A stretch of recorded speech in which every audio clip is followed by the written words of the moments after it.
We are co-organizing this two-day conference with the All India People Science Network, with the Food Sovereignty Alliance, and with the All India Union of Forest Working People. I don't see Ashok and Roma here as yet, and a few of their sort of member organizations will also join us. And also to underline that this has been a collaborative effort, and the program has benefited from insights from all the organizations in terms of speakers, the participants, and as you can see, we have a diverse range of groups from across the country to the extent that we could manage to do so.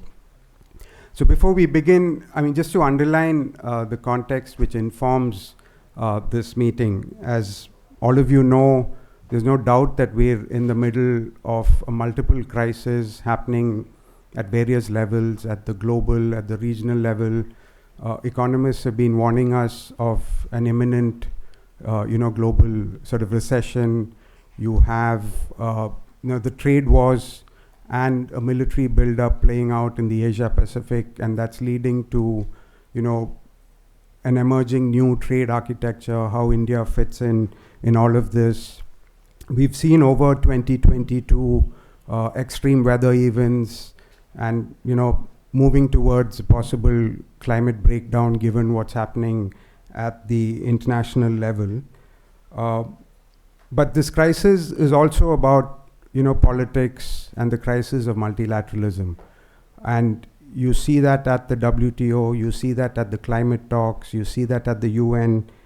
And the way that governments have responded or allowed the response to pan out is through what, many of us are calling corporate multi-stakeholderism.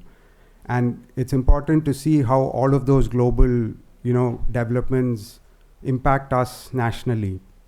And therefore, we also have, after the first session, which looks at the international global context, speakers speaking to what's been happening nationally. And we've seen over the last decade a closing of democratic spaces, especially for social movements and trade unions in terms of influencing sort of policies. And clearly on these three issues, interlinked, overlapping, there's a lot happening, and there's only so much that we could try and manage in the 2 days.